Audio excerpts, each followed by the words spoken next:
Learning Curve, episode 69, season 4.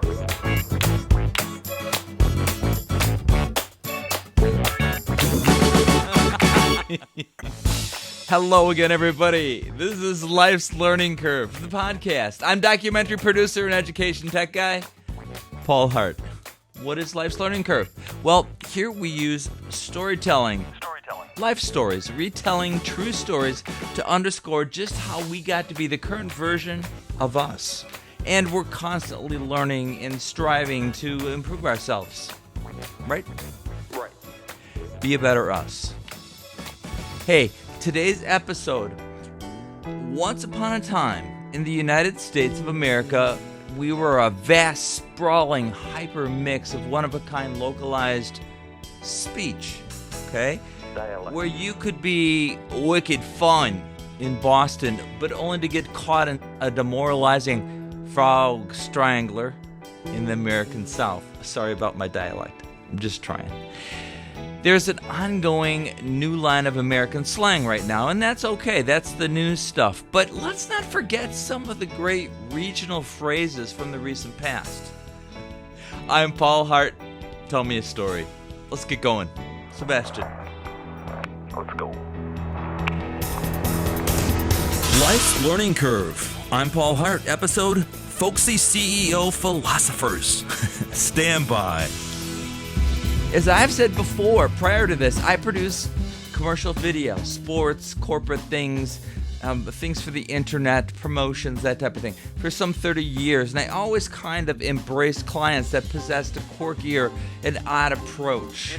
Maybe these clients were just unusual themselves. You know the types. The Tom Edisons, the Nikola Teslas, the Elon Musks. Okay, they're not clients of mine, and most of them aren't living anymore. But highly focused individuals is what I'm talking about, with this way out-of-the-box type of thinking and competitive drive. These are the people I always like to work with, if I can. I always know it's going to be an entertaining experience with the client when beginning the first phone call. The person will launch into an unexpected slew of slang or metaphors. The best?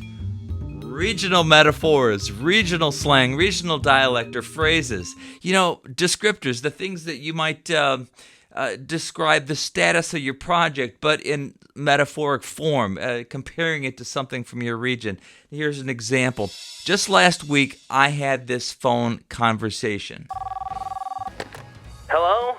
Hey, Gordon, how you doing? How are things going on the script, the rewrite? Well, Paul, the chum is in the buckets, Yeah. but the boat's clutch. Yeah? We're waiting on the clutch of the boat to be fully functional. Was Gordon actually talking about fishing? Nope. He was giving me a summary of where the script rewrite was at, but he did it in the metaphoric vernacular of the region in which he lives. For him, it was New England, the main area. Gordon headed up a logistics firm there with no connection to fishing. His company had no connection to fishing or boats or ships, anything like that. Trucking? Yeah. So, where was Gordon's script rewrite at? Well, according to my translation of his regional metaphors, the script had been rewritten, but it was most definitely not finished. Why didn't he just say that? Rewrite? There's no rewrite. Just the husk of a clam shell. Plain and clear. What? Odd. Eccentric? Maybe? Maybe not.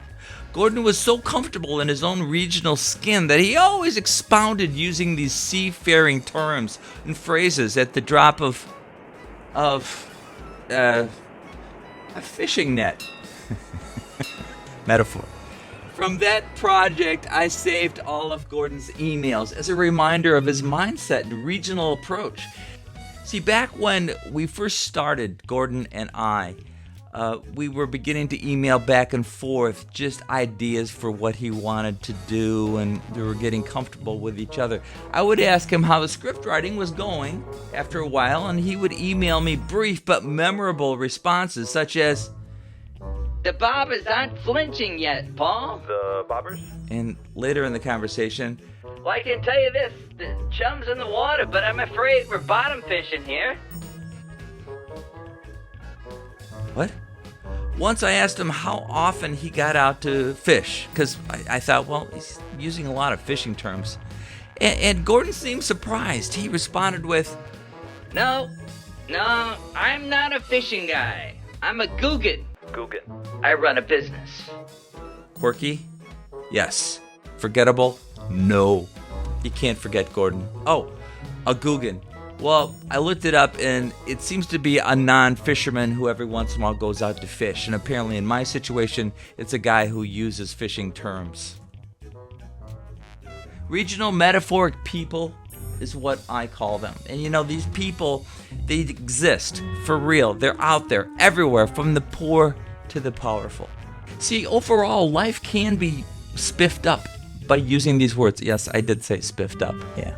By these phrases. And incidentally, with Gordon, in the future conversations, I like to incorporate and use with him his regional slang in our future conversations, like I said. So example, about 2 weeks later, I called Gordon back to check in, as I always do.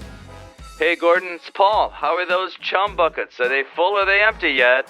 What? And how's that clutch repair going? Huh? Now, it's really interesting because often these very metaphoric, slang-driven people do not have any idea of what you're talking about when you use their regional metaphors or slang terms. Hello? What are you... Gordon? Clutch repair? Now, I do have to tell you that this type of back-and-forth regional dialect communication entertains me more than anyone knows. I like it. Gordon chums the waters, finally. Back to the project. I do recall that after 4 rewrites and corrections, which is a pretty common thing in video, we completed the final cut of Gordon's business's promotional video, and he sent me a simple email.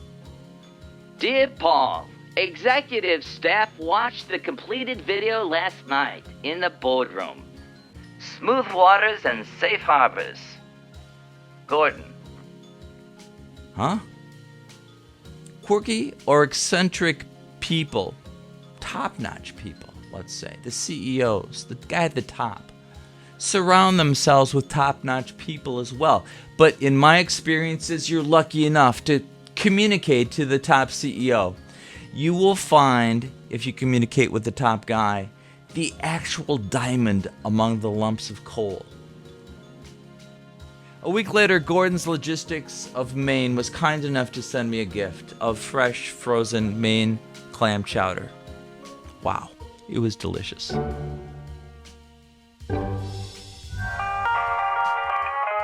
Now, this whole experience with Gordon reminded me of humorist Will Rogers. If you don't know who he is, please look him up. Will Rogers, who lived from 1879 to around 1930, mid-30s, something like that. He was this American folksy, homespun humorist. And in his day, he used what they called earthy antidotes, metaphors. He had this folksy style that allowed him to poke fun at people that weren't used to having fun poked at back then, gangsters, the topic of prohibition, politicians, government programs, and a host of other controversial topics that really offended no one because of the way he did it. And you know what? There's an art to that. For example, Will Rogers once was quoted, You know, it seems to me that even if you're on the right track, you'll get run over if you just sit there. Now, I noticed something just the other day. There are men running governments, both sides, who shouldn't be allowed to play with matches. You know, there's 3 kinds of men. The one that learns by reading, the few that learn by observation, and the rest of them have to pee on the electric fence for themselves. another client, another time. Took place with a CEO and marketing person named Catherine from the great state of Louisiana. And I love the phrases of the South and the way they see things. It's just different than our region. It's not right, it's not wrong, it's just different. We had been working on a reshoot of a botched commercial they had somebody else do, and I had been brought in to help assemble something more effective for them. I like that challenge. Okay, so Catherine was a bright, very bright woman, yet verbally slow cadenced. She wasn't a slow woman. I'm just saying she spoke slowly. That's just how everything came out of her mouth. It just slowly rolled out. And she ran a national direct mail business. She was at the top of her field, and yet she remained loyal to her Louisiana roots of language. Anyway, I spoke to Catherine on the phone one day. Hi. Catherine, good morning. Yes, Catherine, how are the storyboards coming along? Now, her response was so regional and so slow to emerge from her mouth that it was easy, and I wanted to do this. I wrote it down because I liked it so much. I wrote it down as I listened to her. My staff has the big lazies this week. The big lazies? What? Well, let me put it this way. They sozzle in their boneless pokeezies. They're not focused on our project, Paul. Oh, okay, so there's no progress right now.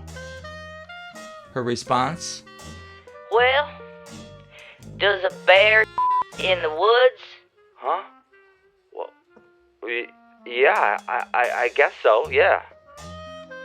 This is always our first 5 minutes of communication. It was a primer in regional vocabulary, and then all speech resumed in words placed properly, of which I could understand. Dumbing it down for the Midwestern guy. But I love it. I liked working with Catherine, and I liked working with Gordon as well. These regional phrases made me realize that we are all bright, and we are all quite stupid. It all depends on what part of the country you're standing in when you're talking to somebody. Just one more thing. Just this morning, and this is why I'm talking about this today, but just this morning I spoke to a client from Texas who runs a large beverage firm out of Austin. Like Catherine, he expounded for a good minute or so in regional slang before writing the conversation so I could understand. And I loved it. Hello. Hi, David. It's Paul Hart. How are things in Austin, Texas today? Well, Paul, it's August, so we're all spitting cotton around here. It's fixing to get hot as all get out by midday, and if the cottonwood don't drop soon, we won't have a pot to pee in, But I gotta tell you, this ain't my first rodeo in the Lone Star. I had to smile. Hey, giddy up.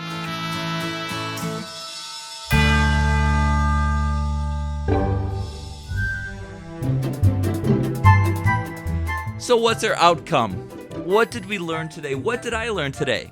Well, as I said in the open, once upon a time the United States was this vast, sprawling mix of one-of-a-kind localized speech, but where you could be, like I said, wicked fun in Boston. I love those commercials, the guy from Boston.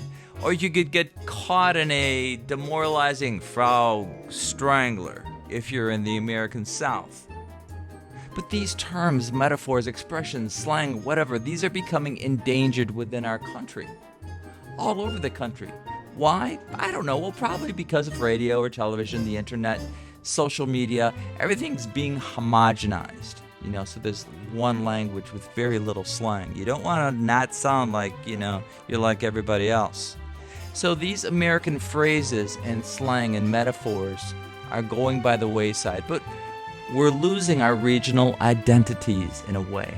Now, podcasts like this one and others can keep our uniqueness if we allow it by using some of these phrases. Not all the time, but that would be crazy if there was just one podcast. I'm sure there's one out there that has to do with just dialect and phrasing. Anyway, sometimes it's a good idea just to keep the cow in the barn, keep things the way they are, and ride life's tasty wave. And let us never forget this one. We all know this one. Hey, I parked the car, then got me some dunks. It was wicked refreshing. That's great. For Life's Learning Curve, I'm Paul Hart. Subscribe to Life's Learning Curve at lifeslearningcurve.org and leave a review on Apple Podcasts, Stitcher, or Podchaser.